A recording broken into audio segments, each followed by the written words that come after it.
నమస్తే. కథా శీర్షిక అద్వితీయం. రచన బివి రమణారావు గారు. చదువుతున్నది రాధిక.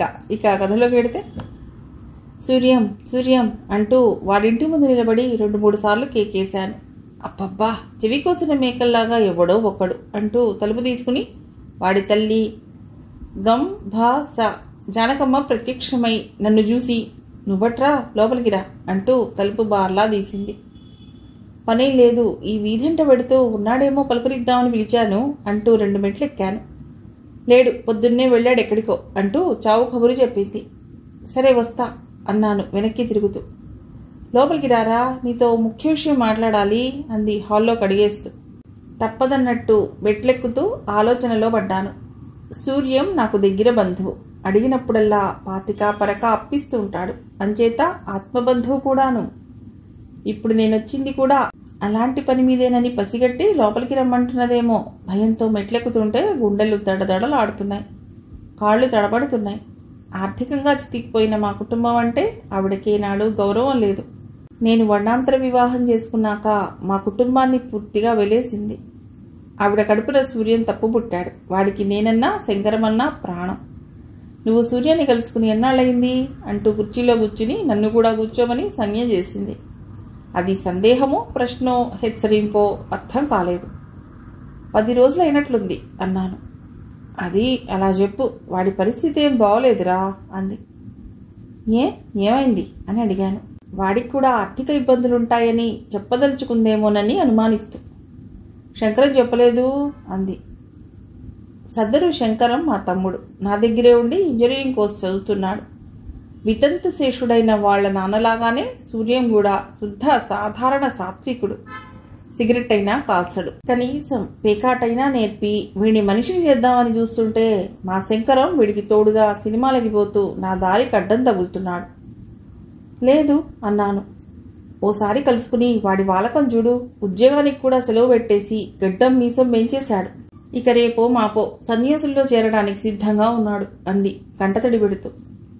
అదే రోగం? అంతా నా తలరాత నాయనా. వాడికి 20 ఏళ్ళు వచ్చాయి.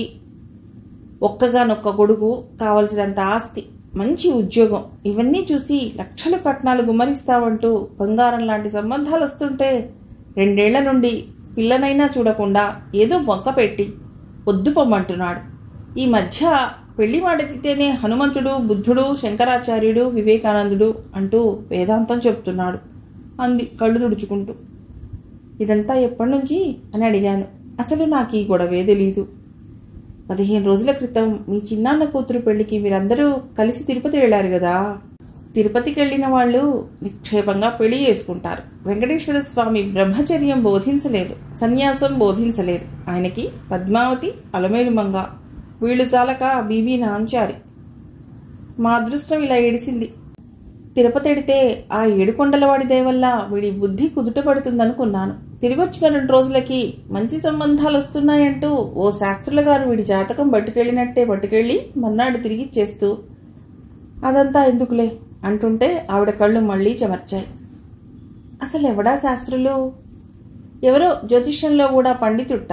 100 రూపాయలు కూడా వాడి మొహాన పోసి, పనిలో పని మంచి సంబంధాలు ఏమైనా ఉంటే చూడండి అన్నాను. సూర్యాన్ని కలుసుకుని మాట్లాడతానుండు అన్నాను లేస్తూ. మాట్లాడడం కాదు, ఎలాగైనా నువ్వే ఏదో పిల్లని చూసి వాడికి ముడిపెట్టేయాలి. కానీ కట్నం లేకపోయినా సరే వీడికి పెళ్ళైతే చాలు. నేను ఈ బ్లడ్ ప్రెషర్ రోగంతో ఎన్నాళ్ళు బతుకుతాను? త్వరగా నువ్వు ఈ పుణ్యం కట్టుకుంటే చచ్చి నీ కడుపున పడతాను అంది మళ్లీ కళ్ళు తుడుచుకుంటూ. సరే త్వరగా చావు, మా ఆవిడికి కడుపు రాకుండా హిస్టెక్టమీ చేయించేస్తాను అని మనసులో అనుకుని అలాగేలే అంటూ బయటపడ్డాను.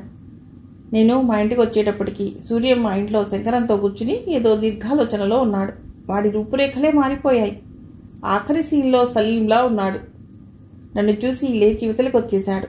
నేను వాడి ఇంటి నుండే తిరిగి వస్తున్నానని చెప్పాను. వాడు అసలే సూక్ష్మగ్రాహి.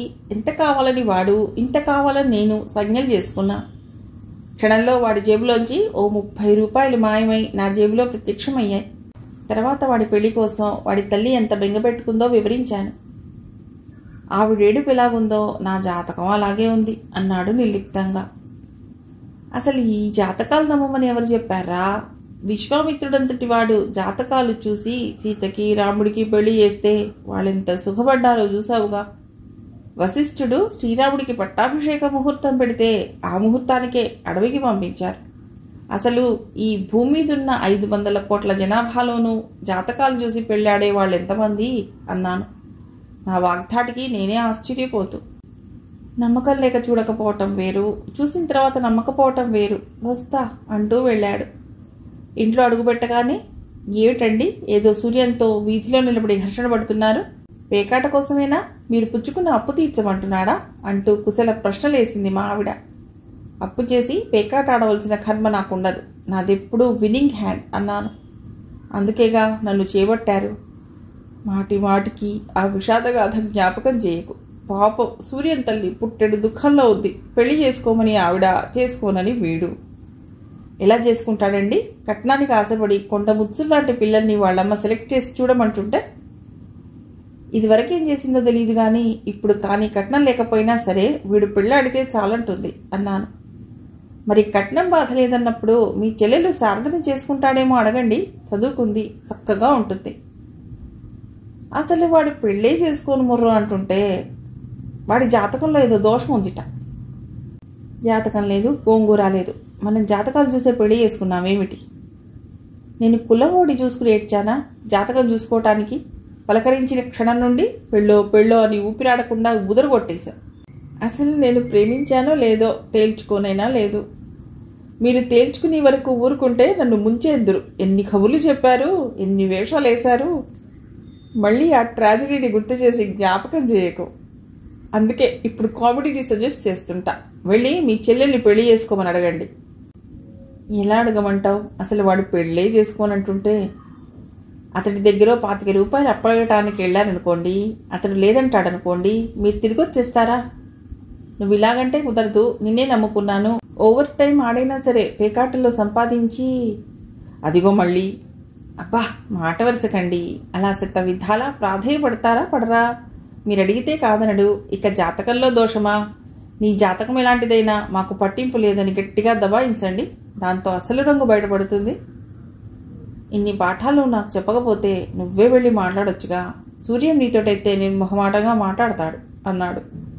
ముందు మీరెళ్ళి ఫార్మల్గా ప్రపోజ్ చేయండి, ఆ తర్వాత మీ చెల్లెలి గురించి పొగట్టం, మన ఆర్థిక పరిస్థితుల్ని గురించి వివరించటం, నేను పెళ్లికొచ్చి వాళ్లకు తలవంపులు తేనని హామీ ఇవ్వటం లాంటివన్నీ చేసుకొస్తాను. కులం తక్కువ దాన్నని ఆవిడికి నేనంటే మంట.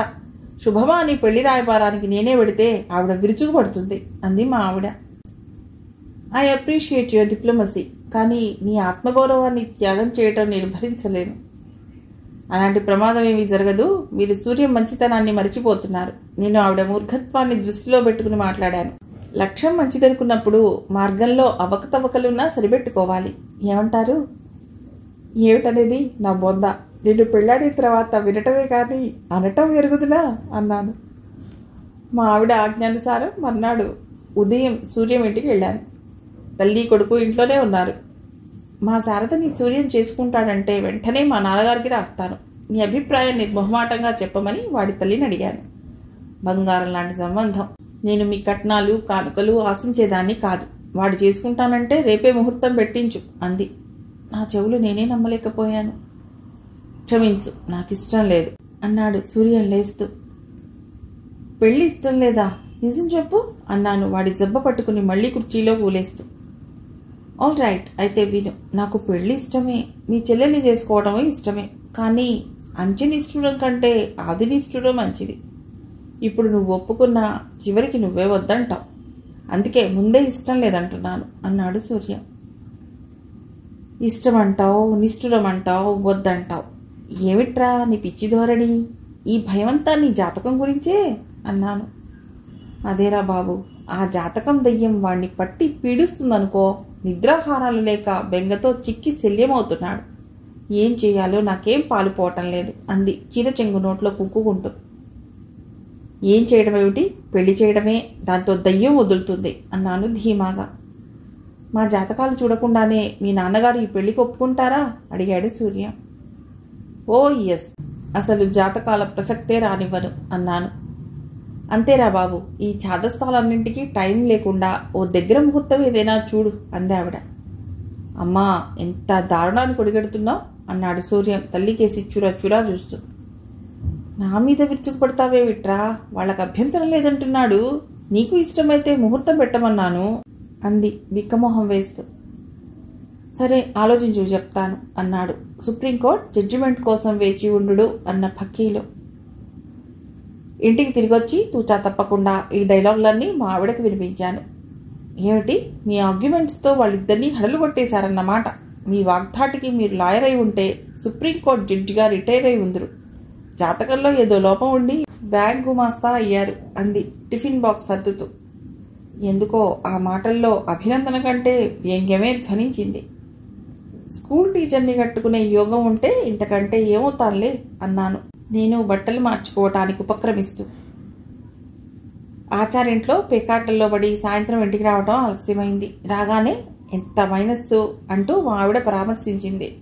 మైనసా, నాన్ సెన్స్, ప్లస్సే అంటూ ఎంత మైనస్తో లెక్కెట్టుకుంటున్నాను. కంగ్రాచ్యులేషన్స్ అంది మా ఆవిడ. ఈ మాత్రం దానికే, ఆఫ్టర్ ఆల్ 12 రూపీస్ అన్నాను వీలైనంత సంతోషం నటిస్తూ. మీకు ప్లస్ ఏమిటి నా మొహం, మీతో కూడా ఆడి డబ్బు పోగొట్టుకున్నాడంటే వాడికి పేకాట రాదన్నమాట. ఇంతకీ కంగ్రాట్స్ అందుకు కాదు, మీ శారదకి పెళ్లి కుదిరింది. సూర్య ఒప్పుకున్నాడు, మీ శ్రమ ఫలించింది అంది ఆనందంతో ఊగిపోతూ. నిజంగానా? హౌ వండర్ఫుల్, వాట్ ఈ న్యూస్, ఎప్పుడు చెప్పాడు? సాయంత్రం వాళ్ళ ఇంటికి వెళ్ళాను. మీ మాటలు విన్నాక ఠారెత్తిపోయి జంటగాను విడివిడిగాను ఆలోచించుకుని చివరికి ఈ సంబంధానికి ఒప్పుకున్నారట. అయితే 3 షరతులు సూర్యం పెట్టాడు. ఏమిటవి? మొదటిది, అతి స్వల్ప ఖర్చుతో నిరాడంబరంగా పెళ్లి జరపాలట. దానికేం వద్దంటే పురోహితుడు, బ్యాండు, భోజన ఫలహారాలు కూడా మానేస్తాం. నెక్స్ట్, వెంటనే పెళ్లి చూపులు ఇక్కడే ఏర్పాటు చేయమన్నాడు. పిల్ల నచ్చకపోవడం ప్రశ్న లేదు, అందుకే పిల్లతో 10 నిమిషాలు ఏకాంతంగా మాట్లాడతాట. నిరభ్యంతరంగా వాడు చెప్పిన వాటన్నిటికీ సరే అనమని శారదకి బ్రీఫ్ చేద్దాం. Now the last. పెళ్లికి ముందు గాని, పెళ్లిలో గాని, పెళ్లి తర్వాత గాని అతడి జాతకం చూపెట్టమని అడగకూడదుట. వాడికి అసలు జాతకం ఉన్నట్టే చెప్పొద్దు అన్నాను. అమ్మయ్యా, ఇప్పుడు నా ప్రాణం కుదుటపడింది. మొదటి షర్తు మనకి సమస్య కాదు. 2వ షర్తు విషయంలో శారదకి ఏదో నచ్చ చెప్తావనుకోండి. 3వ షర్తు విషయంలో మీ నాన్నగారు పట్టుదలగా ఉండకుండా చూడాలి. You live it to me, నేను మేనేజ్ చేస్తాను. ధైర్యం పురుష లక్షణం అంటూ మా ఆవిడకి ధైర్యం చెప్పాను. ధైర్యే సాహసే పెళ్లి అన్నారు, మొత్తం మీద సాధించారు అంది. ఇందులో నీ సహకారం, ప్రోత్సాహం కూడా ఉన్నాయి అని మా ఆవిడ్ని కూడా ఉబ్బేశాను. పెళ్లి చూపులు మా ఇంట్లోనే ఏర్పాటు చేశాను. వాళ్ళిద్దరూ కాసేపు ఏకాంతంగా మాట్లాడుకుంటామన్నారు. నా ప్రాణాలు టివ్వు టివ్వు అంటూ ఉన్నాయి. ఈ షర్తుకి ఒప్పుకోకుండా ఉండవలసింది. ఇప్పుడు ఆ సూర్యం మా శారదతో జాతకం పాతకం అంటూ ఏం భయపడతాడో ఏమిటో. కాస్త శారదకి ధైర్యం చెప్పారా లేదా అంటూ మా ఆవిడ నిలదీసి అడుగుతుంటే నా అజాగ్రత్తకి నా పై ప్రాణాలు పైకిపోయాయి. ప్రాణాలు అరచేతిలో పెట్టుకుని క్షణాలు లెక్క పెడుతూ కూర్చున్నాను. వాళ్ళిద్దరూ మౌనంగా మళ్లీ హాల్లోకి వచ్చి కూర్చున్నాక నేను సూర్యం ఇచ్చే జడ్జిమెంట్ కోసం ఎదురు చూస్తూ బిక్కు బిక్కుమంటూ వాడి మొహం కేసి దీనంగా చూశాను. వాడు నాతో బయటికి నడిచొస్తూ, ఆల్ రైట్, ముహూర్తం త్వరగా పెట్టించే, ఇదిగో ఇది నీ దగ్గర ఉంచుకుని పెళ్లికి ఖర్చు పెట్టు అంటూ 100 రూపాయల నోట్ల కట్ట నా జేబులో పెట్టాడు. తిరిగి ఇచ్చేయటానికి ఎంత ప్రయత్నించినా వాడు ఒప్పుకోలేదు. తీసుకోకపోతే పెళ్లి చేసుకోనని బెదిరించాడు. వాడి అభిమానానికి, ఆదరణకి నాకు కళ్ళనీళ్ల పర్యంతమైంది. అంతా విని, ఎలాగైనా మీరు దేవాంతకులండి, అనుకున్న పని సాధించారు అంది మా ఆవిడ నన్ను అభినందిస్తూ. నేను పూనుకుని ఈ పెళ్లి జరిపించడం అంటే నేను నిన్ను పెళ్లాడిన మహాపాపానికి నిష్కృతన్నమాట అన్నాను. మా ఆవిడ బుగ్గ మీద చిటికేసి మనస్సులోనే మీసం మెలేస్తూ. పెళ్లి రేపనగా మా నాన్న ఇదంతా శారద పూర్వజన్మ సుకృతం, నీ ప్రయోజకత్వం, సూర్యం అభిమానం మా అదృష్టం. లేకపోతే జానకమ్మ కట్నం లేకుండా కొడుక్కి పెళ్లి చేస్తుందా? అందులోనూ మన సంబంధం ఒప్పుకుంటుందా? అది సరే, సూర్యం జాతకం పంపమంటే పంపలేదేమిట్రా? పోనీ ఇక్కడైనా ఎవరికైనా చూపించారా అని అడిగాడు. నాకు ముచ్చెమటలు పోశాయి. చూపెట్టావండి, చాలా బాగా నొప్పాయి అంది మా ఆవిడ. సూర్యం డేట్ ఆఫ్ బర్త్ నాకు తెలుసు. మన ఊళ్ళోనే కస్తూర్బా నర్సింగ్ హోంలో అర్ధరాత్రి పుట్టాడు. టైం సరిగ్గా తెలియదు. పోనీ నక్షత్రం చూసి జాతక చక్రం వేద్దామంటే నీ దగ్గర ఉందా వాడి జాతకం అని అడిగారు. ఆయన అసలే జాతక పిపాసి. ఇప్పుడు ఆవిడ జాతకం ఎక్కడ దాచిందో అడిగితే ఏం బాగుంటుంది అంటూ నసిగాను. జాతకం లేకపోతే లేకపోయింది, తనకెన్ని గంటలకి కాన్పొచ్చిందో జానకమ్మకి తెలియదు అంటుందా? ఉండు, నేను వెళ్ళి. అక్కర్లేదు మావయ్య గారు, ఇదిగో నా దగ్గర ఉంది అంటూ మా ఆవిడ జాతక చక్రం ఉన్న కాగితం మా నాన్నగారికి అందించింది. మా ఆవిడ లెక్కల teacher. Budget, expenditure, income, savings అంటూ లెక్కలు కట్టడం వరకు తెలిసిననుకున్నాను. కానీ లెక్కలు కట్టి జాతకాలే మార్చేస్తుందని నాకు తెలియదు. దాంతో ఓ పావు గంట కుస్తీ బట్టి భేష్, మా దొడ్డ జాతకం అంటూ తృప్తిపడ్డాడు మా నాన్న. నాకు మళ్ళీ శ్వాస ఆడటం మొదలెట్టింది. పెళ్ళైన 3వ రోజున మా అమ్మ నాన్న మా ఊరు వెళ్ళిపోయారు. సూర్యం శారదని తీసుకుని హనీమూన్కి వెళ్ళిపోయాడు. నేను మా ఆవిడ పెళ్లి ఖర్చులు వేసుకు చూసుకుంటున్నాం. ఆ సమయంలో విభూత పిండికట్లతో భుజం మీద శాలువాతో ఓ బ్రాహ్మడు దిగాడు. ఇదంతా మీ చలవే, మీ సహాయం వల్లనే పెళ్లి దిగ్విజయంగా జరిగింది అంటూ ఓ తాంబూలంలో 100 రూపాయలు, ఓ కాగితం పొట్లం, మిఠాయి మినపసున్ని వగేరాలు ఆయన చేతుల్లో పెట్టి, దీర్ఘ సుమంగళీ భవ, అమ్మా 100 అబద్ధాలాడైనా ఓ పెళ్లి జరిపించాలన్నారు. మీ సంకల్పం మంచిది, అందుకే దైవానుగ్రహం కూడా జోడయ్యింది. వస్తా, సెలవు అంటూ ఆశీర్వదించి అంతర్ధానమయ్యాడు. దొంగ జాతకం ఈ బ్రాహ్మడైనా రాసింది అని అడిగాను. దొంగ జాతకం రాయలేదు, మాట సాయం చేశాడు. అంటే జానకమ్మ గారిని, సూర్యాన్ని జాతకంలో దోషం ఉంది, పెళ్లి చేసుకోవద్దని భయపెట్టాడన్నమాట, అవునా? పేకాడుతూ కూర్చుంటేను, రాయబారాల వల్ల, వాగ్దాటి ప్రదర్శన వల్ల మీ చెల్లెలు పెళ్ళైందనుకుంటున్నారా? ఓ ఆదర్శాన్ని లక్ష్యంగా పెట్టుకున్నప్పుడు దానికో పథకం ఆలోచించాలి. ఆ పథకాన్ని అమలు జరపాలంటే కార్యదక్షత కావాలి. మా ఆవిడ మాటలతో నాకు జ్ఞానోదయం అయింది. నేను తెర ముందు జరిపిన రాయబారానికి వెనకాల ఏదో కుంభకోణ ఉందన్నమాట. అంటే ఈ నాటకంలో నాది కేవలం ఒక డమ్మీ పాత్ర. ఆలోచించిన కొద్దీ జవాబు తెలియని ప్రశ్నలెన్నో ఎదురయ్యాయి.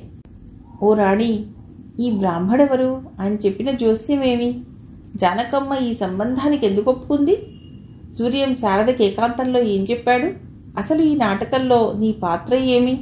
ఈ సందేహాలు నన్ను వేధిస్తున్నాయి. వీటికి సమాధానాలు తెలిసి ఉండి చెప్పకపోయావా నీ శిరస్సు 1000 బొక్కలవుతుంది అని శపించాను. హే భేతాళ, నీ చెప్పను. ఈ రహస్యం బయటపడిందంటే మీ చెల్లెలు కాపురం 1000 బొక్కలవ్వటం ఖాయం. రహస్యం బయటపెట్టనని ప్రమాణం చేస్తున్నాను. ఇక నీ తల కాచుకో అన్నాను. సరే విను, ఆ బ్రహ్మదేవుడెవరో నాకు తెలియదు. ఓ పేద బ్రాహ్మణుడెవరినైనా తీసుకురమ్మంటే మీ తమ్ముడు శంకరం ఇది తీసుకొచ్చాడు. మీకెంత జోస్యం వచ్చినో అతనికి అంతే వచ్చు.